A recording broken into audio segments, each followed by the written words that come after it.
Basic criteria, जो case का मूल है, वे लोग एक इंटरिम आदेश से नौकरी पा जाते हैं। कि जितने भी टीटी के लोग हैं उनको अपने अधिकार के लिए, नौकरी पाने के लिए अपनी लाना चाहिए। मैं कहना चाहता हूं, मैं मूल रूप से उत्तर प्रदेश मैं मूल रूप से उत्तर प्रदेश प्राथमिक शिक्षा मित्र का संघ का ही विधिक सलाहकार हूं। शिव कुमार शुक्ला जी हैं, लेकिन खेद के साथ अगर वकील नहीं बोलेगा, इस देश का वकील नहीं हुआ तो आज गुलाम रहा होता। मैं संगठन का भले ही विधिक सलाहकार हूं, लेकिन आज ये खुले चैनल पे कह रहा हूं कि संगठन इस समय कुंभकर्णी निद्रा में सोया हुआ है। जो आपके शिक्षा मित्र टीटी पास हैं, जो आपके शिक्षा मित्र बीएड हैं, उन लोगों की लड़ाई संगठन को लड़ना चाहिए। लेकिन संगठन जो है वो मजबूरी है, वेतनमान को देखते हुए माननीय योगी महाराज के सामने नतमस्तक है कि हमें कुछ हमारा वेतनमान बढ़ा दीजिए।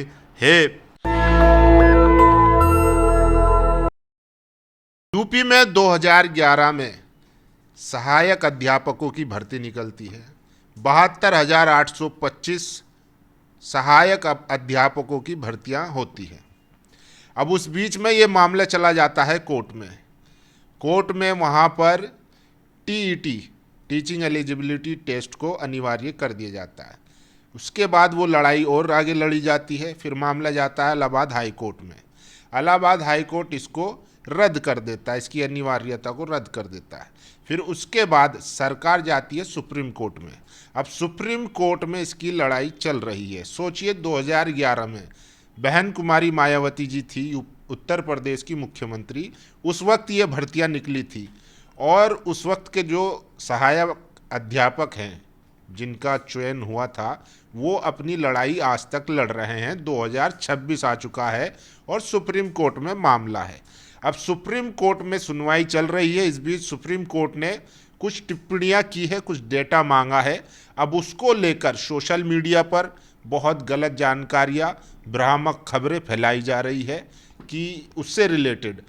इस बीच में एक चेहरा सुप्रीम कोर्ट के एडवोकेट गौरव यादव जी निकल कर आते हैं, जो इन तरह की तमाम जो भ्रामक खबरें हैं, जो झूठ फैलाया जा रहा है, सुप्रीम कोर्ट के आदेश को गलत तरीके से इंटरप्रेट करके भ्रम फैलाया जा रहा है, उसको ये काउंटर करते हैं और सच्चाई और बेबाकी से अपनी बात रखते हैं। SC ST OBC के हक और अधिकारों की बात करते हैं। तो पूरा मामला क्या है वो भी समझेंगे और कहाँ पर भ्रामक खबरें फैलाई जा रही है वो भी जानेंगे। हमारे साथ सुप्रीम कोर्ट के सीनियर एडवोकेट गौरव यादव जी हैं। इनसे समझेंगे कि आखिर ये जो भ्रामक खबरें फैलाई जा रही है इससे किसको नुकसान होगा और SC ST OBC इस जो सुप्रीम कोर्ट ने जो आदेश दिया है, डेटा मांगा है, उसमें कैसे शामिल किया जा सकता है। सबसे पहले इसकी थोड़ी डिटेल में बताइए, ये मामला क्या था, कहाँ से चल रहा है और अब कहाँ तक आया है। 2026 में हम मौजूद हैं, सुप्रीम कोर्ट में सुनवाई चल रही है। एक छोटा सा फ्लैशबैक में इसकी डिटेल बताइए। देखिए, ज़्यादातर तो डिटेल आपने बता ही दिया है, मैं उसे रिपीट नहीं करूँगा, क्योंकि आपका चैनल जो है देश दुनिया में आवाज़ बना है बहुजनों की, सामाजिक न्याय की। तो जो न्याय की जब बात आई तो जो ये गिरोह था, व्हाट्सएप गिरोह था, फेसबुक गिरोह था और इंस्टाग्राम गिरोह था, उसके साथ ऑडियो वाला गिरोह था। उन लोगों ने ऐसी इसमें साजिश रची, ऐसे अपनाए तथ्य बताए ताकि लोग दिग्भ्रमित हो गए। वो दिग्भ्रमित का पर्दाफाश कल जो है माननीय कोर्ट में खुद हो गया। माननीय न्यायमूर्ति जी बहुत ही अपने मानवीय दृष्टिकोण के लिए जाने जाते हैं, जस्टिस संजय करोल साहब और महाराष्ट्र के जो साहब हैं जज साहब। लोगों ने देखा है कि कैटेगरी क्या होती है, रिजर्वेशन क्या होता है, क्या एक्चुअल इशू है। आप मान्यवर जो है, आपके माध्यम से मैं बताना चाहता हूं कि आप 2021 से लेकर यहाँ तक चले आए हैं। 2021 से 2021 का जो मैं कह रहा हूँ उसमें 2011 आप इसलिए जोड़ दीजिए कि उस समय एडवर्टीजमेंट निकली थी असिस्टेंट टीचर रिक्रूटमेंट के लिए। उसके बाद जो है उसमें एक संशोधन आ गया था, 15वां संशोधन आ गया था कि इसमें टीटी जो है sole criteria for determination of the academic वो बनाया गया था। उसको चैलेंज किया था हाई कोर्ट ने, डबल बेंच ने उसको निरस्त किया था। उसके खिलाफ माननीय सर्वोच्च न्यायालय में आप आए थे, माननीय सर्वोच्च न्यायालय ने कई इंतरिम आदेश पारित किए थे। 24/2/2016 को पारित किए थे, 17/11/2016 किए थे। अब 25 जुलाई 2017 को जिस दिन शिक्षा मित्रों का समायोजन रद्द हुआ था वो हुआ था। तो मैं बताना चाहूँगा कि इसमें प्रक्रिया क्या रही है। इस प्रक्रिया में सबसे घाटे में गया था तो वो शिक्षा मित्र गया था 1,72,000, जिसकी लड़ाई मैं लड़ता था और हमारे गाजी इमाम आला लड़ते थे। लेकिन वहीं पे दो गुट बना, एक मनोटेट, एक नॉन टेट, समायोजित असमायोजित, कई ग्रुप बनते गए। मैं वीडियो लंबी न हो इसलिए आपको स्पष्ट कर देना चाहता हूं कि फिर उसके बाद कट ऑफ मार्क आ गया कि आपका 70% होगा, आपका 60% होगा। उसी में जो कम लड़के अंक वाले लड़के थे, टीटी का जो बेसिक क्राइटेरिया, जो केस का मूल है, वे लोग एक इंटरिम आदेश से नौकरी पा जाते हैं। जो टीटी में ज़्यादा नंबर पाए थे वे लोग नहीं पा पाए, मेरिटोरियस थे, वो लोग कहते सबका होगा तो हमारा होगा, बहुत अमन चैन से घर पे रह रहे थे। अब वही लोग जब इसमें लड़ाई लड़ने लगे तो कंटेम पिटीशन में उसमें आदेश हुआ था कि जितने लोग हैं उनको आप अपॉइंट कर दीजिए, जो आदेश का मोटा भाग है। अब लोग सोचे कि इसमें सिर्फ हम ही लोग हो जाएं जो तो लड़ रहे थे। तो उन लोगों ने, जिसने आपने कहा ना कि बहुत दिग्भ्रमित किया गया, तो वो कहे कि जो आप सिविल अपील जो है 4347/2000 आपका 14 है, उसमें जो लोग इम्प्लीमेंट किए हों, उसके बाद कंटेम पिटीशन में इम्प्लीमेंट किए हों, उनका सारा डाटा 16 तारीख तक चला गया हो, जो नोडल अधिवक्ता हो। तो इनके बीच में बेचारे जो लोग और लोग हाथ अपने खड़े किए थे, भाई हम तो उस समय हमको जानकारी नहीं पाई। कल कोर्ट में यही बात हुई मानवर, आपने कहा ना कि एक लड़का उभर के आता है इस कोर्ट में कि क्या होता है, पूरी बहस एक हो रही थी।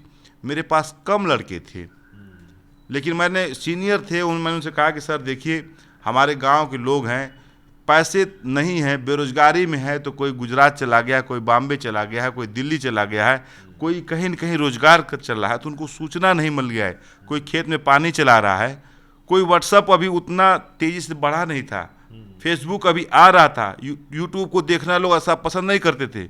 लेकिन धन्य हो शंभू जी और नेशनल दस्तक, पूरे जहाँ तक मेरी अपनी जानकारी है, आपने जो सूचनाएं दी हैं, यही चैनल है। जब मैं 26 जनवरी को पहली बार इंटरव्यू दिया था तो उधर तोप के गोले छूट रहे थे, इधर शंभू जी को मैं सही जानकारी दे रहा था।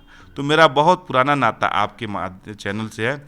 मैं इतना सा कहना चाहता हूँ कि लोगों ने जो दिग्भ्रमित फैलाए, तो कल जो नोडल ने बताया कि हमारे पास इतने 14,000 या 15,000 या 18,000 डाटा आ गए हैं, उसमें भी कहा कि सर इसमें ये भी हो गया कि एक ही कैंडिडेट कई बार आ गया है, तो इसका मतलब जो डाटा दिया गया वो गलत डाटा है, उसको शुद्धिकरण की आवश्यकता है। अब लोगों के बीच में सवाल खाया जाए कि साहब हमको जानकारी नहीं हो पाई, 16 तक हमको देना है, तो उनका क्या होगा। तब माननीय कोर्ट ने कहा ठीक है, आपने जो एक्सेल शीट बनाई है उसमें ये भी डाटा रख लीजिए, जो लोग टीटी पास है और जो लोग आईए फाइल कर चुके हैं उनको हम कंसीडर करेंगे, और जितने लोग हैं सबको कंसीडर करके उनके न्याय देंगे। यही बात बताने के लिए मैं आपके पास आया हूं।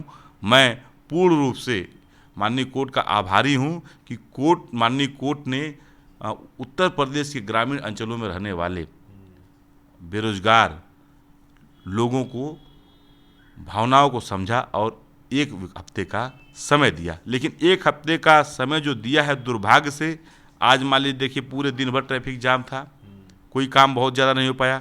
कल आपका सैटरडे है, परसों आपका परसों शनिवार है, मंडे को आपका 26 जनवरी है, 27 तारीख को 1 दिन मिल रहा है आपको जो है फिजिकल फाइल कर सकते हैं। तो वो समय कम है और लेकिन आपकी संख्या सबसे ज़्यादा है। उन्हीं लोगों से मैं कहने आया हूँ कि मैं गौरव यादव हूँ, आप लोगों के लिए लड़ाई लड़ रहा हूँ। आपकी बातों को कहा, एक अवसर अगर आपको मिला है अपनी बात कहने के लिए, आप भी उन क्राइटेरिया में फिट होते हैं, तो आपको ये गिरोहों से जो फेसबुक पर लिख दे रहे हैं, यूट्यूब पर लिख दे रहे हैं कि ये हुआ, डिसमिस हुआ, किसी को सुना नहीं गया, कोई नहीं था। माननीय कोर्ट में नेता लोग थे, लेकिन नेता लोग जो बातें होती थी, माननीय कोर्ट भी उस पर बहुत क्षोभ व्यक्त किया कि आप लोग हमारी रिकॉर्डिंग करके व्हाट्सएप पे चला दिए। तब उन्होंने कहा कि आप जो कुछ समय के जो वीसी लिंक से जो जुड़े लोग थे उनको बंद किया। और उसके बाद से जो पूरी बहस एक तरफ, पूरी सेना एक तरफ, और मैं अकेले अपने साथियों के साथ, जो चाहे पूर्णिमा जौहरी हो, चाहे ऋतु रेणुवाल हो या गौरव यादव हो, और एक वरिष्ठ अधिवक्ता थे, मैंने उनसे कहा कि सर इतने लोगों का अन्याय हो जाएगा, तो उन्होंने बिना कुछ कहे इनकी बातों को रखा। मैं आपके माध्यम से उन वरिष्ठ अधिवक्ता का बहुत बहुत आभारी हूँ कि उन्होंने माननीय कोर्ट के सामने अपनी बात को रखा। तो क्या अब जो लोग इससे वंचित हैं या इसमें जो एआई करना चाहते हैं, तो वो आपसे कैसे जुड़ें? देखिए, अगर आपको भी लगता है कि आप इससे इफ़ेक्टेड हैं या इससे जुड़े हुए हैं किसी भी तरीके से, और आप चाहते हैं कि आपका भी इसमें इन्वॉल्वमेंट हो, तो देखिए, फर्स्ट हैंड इंफॉर्मेशन आपको मिली है सुप्रीम कोर्ट के वकील गौरव यादव जी से। और अगर इसमें अधिक जानकारी और अधिक इसमें केस को समझना है, या आपको इसमें पेटिशन डालनी है, दाखिल करनी है, आपके पास कुछ प्रूफ है, या कोर्ट में अपना कुछ पक्ष रखना चाहते हैं, तो आप इनसे मिल सकते हैं। सर, आप अपना नंबर, नाम और बता दीजिए ताकि आपको लोग कांटेक्ट कर सकें। मैं निश्चित रूप से बताऊंगा। और कोर्ट ने जो क्राइटेरिया बनाने के लिए कहा है मेरे टीटी के साथियों, उसमें उन्होंने कहा है कि TT roll number, TT mark और कैटेगरी में जनरल का है, ओबीसी का है, रिजर्व का है, उसमें हैंडीकैप्ड, ये बनाना है। तो अगर आपने कोर्ट ये करे कि मुझे आप क्राइटेरिया बनाइए, तो इसका मतलब है जो लोग अब तक ये कह रहे थे कि आप आईए में हैं, सिविल अपील में, कंटेम्प में हैं, वो बातें गलत है। ये ऑन रिकॉर्ड है। माननीय कोर्ट ने ओपन कोर्ट में कहा है कि इस प्रकार का हमको डाटा दीजिए। यह बात जरूर कहा गया है कि 16 तक जिन लोगों ने फाइल कर दिया था या नोडल को भेज दिया है उसका भी डाटा दीजिए। 16 के बाद जितनी आईए फाइल है उसका भी डाटा दीजिए। उसके बाद जितने टीटी वाले हैं उसका भी डाटा दीजिए। तो इसका अर्थ ये हुआ कि आपके द्वार पे नौकरी खड़ी है, लेकिन आप दिग्भ्रमित हो गए थे, आप हतोत्साहित हो गए थे कि मैं तो सिविल अपील 2011 में भी याची नहीं बन पाया, कंटेम्प्ट में भी याची नहीं बन गया। उसके बाद तकनीकी बात ऐसा लोगों ने फंसा दिया कि आप मुझे वो आईए नंबर दीजिए और अपना सीरियल नंबर दीजिए, जबकि आईए नंबर और सीरियल नंबर का जो डाटा बना हुआ है, बनने के लिए कहा गया कोर्ट ने, उस पर बहुत ज़्यादा कोई विस्तृत बातें नहीं हुई। तो मैं कहता हूँ कि बातें स्पष्ट एकदम है कि जितने भी टीटी के लोग हैं उनको अपने अधिकार के लिए, नौकरी पाने के लिए अपनी लाना चाहिए। मैं कहना चाहता हूं, मैं मूल रूप से उत्तर प्रदेश मैं मूल रूप से उत्तर प्रदेश प्राथमिक शिक्षा मित्र का संघ का ही विधिक सलाहकार हूं। शिव कुमार शुक्ला जी हैं, लेकिन खेद के साथ अगर वकील नहीं बोलेगा, इस देश का वकील नहीं हुआ तो आज गुलाम रहा होता। मैं संगठन का भले ही विधिक सलाहकार हूं, लेकिन आज ये खुले चैनल पर कह रहा हूं कि संगठन इस समय कुंभकर्णी निद्रा में सोया हुआ है। जो आपके शिक्षा मित्र टीटी पास हैं, जो आपके शिक्षा मित्र बीएड हैं, उन लोगों की लड़ाई संगठन को लड़ना चाहिए। लेकिन संगठन जो है वो मजबूरी है, वेतनमान को देखते हुए माननीय योगी महाराज के सामने नतमस्तक है कि हमें कुछ हमारा वेतनमान बढ़ा दीजिए।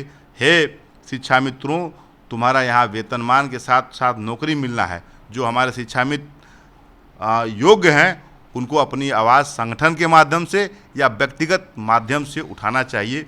ये मैं आपके चैनल पे कह रहा हूँ और अपील भी करता हूँ पदाधिकारियों से कि एक तत्काल बैठक बुलाकर इस प्रकरण को समझे, सुने। मेरी विधिक सलाह का ये है कि हमारे संगठन को इस केस में आना चाहिए और जो भी शिक्षा मित्र बीएड पास है, टेट पास है, उसको अपनी आवाज़ को यहाँ पे रखना चाहिए। ये मैं कहना चाहता हूँ।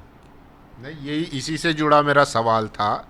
जो कोर्ट ने कहा है, जो डाटा मांगा है, तो उसमें कोई पार्टिकुलर समूह तो है नहीं या ग्रुप जो एआई है जो आप बता रहे हो, जो उसमें सबके लिए है ना? सबके लिए है। कहने का मतलब जो है इंट्रोलेकेटरी। कुछ लोग ये भी भ्रम फैला रहे हैं कि जो जुड़े हुए हैं, जो पेटिशनर है पहले से। वही कल बात क्लियर हुई, तभी तो अगर जब बातें क्लियर हुई तभी तो हम वायरल हुए पूरे प्रदेश भर में कि कोई एक वैसा वकील है जो सच्चाई वाली बात को बताया। नहीं, ऐसा तो नहीं है, आप ही भ्रम।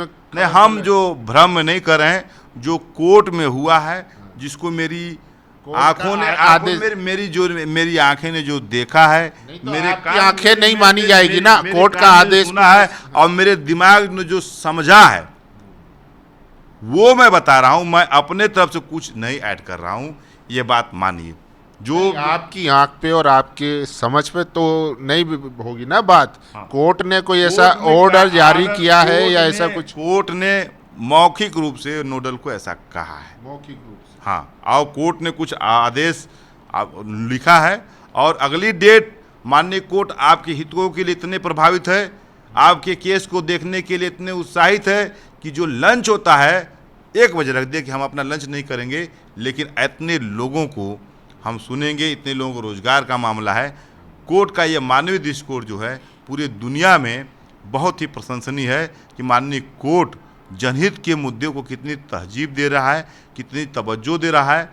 यह दिखाता है कि हमारी कोर्ट जो है दुनिया की सबसे मजबूत कोर्ट है, सबसे डेमोक्रेटिक कोर्ट है, सबसे जुडिशियल है और भारत की न्यायपालिका का जो खम्भे हैं इसमें वो बहुत मजबूत क्या है। लग रहा है, इसमें है उम्मीद कुछ इंसाफ मिलने की, लोगों को रोजगार मिलने की है? एकदम क्योंकि जो रुका हुआ था, आज तो वैसे भी देख रहे हैं कि नौकरियां बहुत कम है, देखिए- ऑलरेडी जो निकली हुई हैं उनमें भी रुकावटें आती है।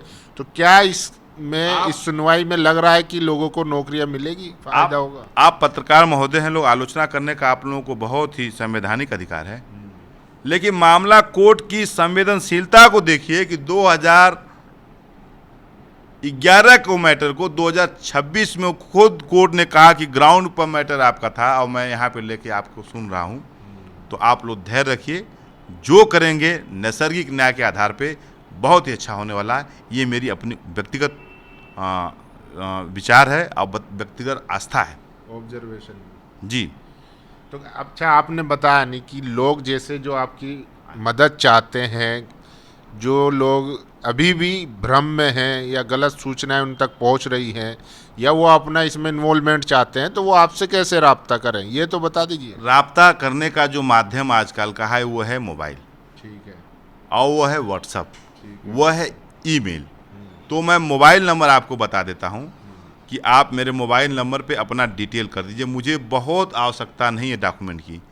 आपका नाम क्या है, आपके पिता का नाम क्या है, आपका पता क्या है, आपका पिन कोड क्या है, आपका टीटी का रोल नंबर क्या है, उसके पास करने का ईयर क्या है, और आप कितने मार्क पाए हैं और आपकी क्या कैटेगरी है, आपका व्हाट्सएप नंबर और ईमेल नंबर दे देंगे तो मैं समझता हूं कि आपका जो केस बनेगा, जो डाटा मांगा जा रहा है, उसमें आपकी सारी इन्फॉर्मेशन है। उसके लिए आप लोग मुझे मेरा जो व्यक्तिगत व्हाट्सएप नंबर है 9554451112 पर व्हाट्सएप कर सकते हैं। मेरा ईमेल आईडी है gylaoffice307@gmail.com पर ईमेल कर देंगे तो मैं आपका देख लूँगा। जो उसका निर्धारित शुल्क है आप दे देंगे तो मैं समझता हूँ वैधानिक बातों को रखने के लिए मैं अधिकृत हो जाऊँगा। वकालतनामा एक चाहिए, वो आपको हम PDF भेज देंगे, आप लेकर प्रिंट आउट लेकर सिग्नेचर कर भेज देंगे, तभी आपका काम हो सकता है। तो चलिए देखिए, ये थे गौरव यादव जी, जिन्होंने पूरे मामले को एकदम सरल भाषा में और आसानी से आपके सामने रखा। जिस तरीके से भ्रांतियां फैलाई जा रही थी, गलत इन्फॉर्मेशन फैलाई जा रही थी और गलत इंटरप्रेट किया जा रहा था, वो अब क्लियर हो चुका है। और अगर आपको लगता है कि आप भी उसमें कैंडिडेट हैं या आपका भी टेट पास था और आप उसमें मुद्दई नहीं बन पाए हैं, लेकिन अब बनना चाहते हैं, जैसा कि बता रहे हैं कि सुप्रीम कोर्ट के जो जजेस हैं उन्होंने कहा है कि भाई पूरा डेटा हमें दीजिए, तो अगर आप भी वो डेटे में शामिल होना चाहते हैं तो आप गौरव जी से डायरेक्ट कांटेक्ट कर सकते हैं। नंबर इन्होंने बता दिया है, स्क्रीन पर भी आपने देख लिया है, तो आप इनसे राब्ता कर सकते हैं। गौरव यादव जी की बातों पर आप लोगों की क्या राय है और सुप्रीम कोर्ट जो सुनवाई चल रही है पूरे मामले पर आपकी क्या राय है, आप अपनी राय भी हमें बता सकते हैं। शुक्रिया। नेशनल दस्तक की आपसे गुजारिश है कि अगर इसको बचाना चाहते हैं तो नेशनल दस्तक को सब्सक्राइब करने के लिए रेड कलर के सब्सक्राइब बटन को दबाएं, फिर बेल आइकन की घंटी दबाएं। नेशनल दस्तक को बचाने के लिए बहुत जरूरी है कि हर खबर को शेयर करें, लाइक करें, कमेंट जरूर करें।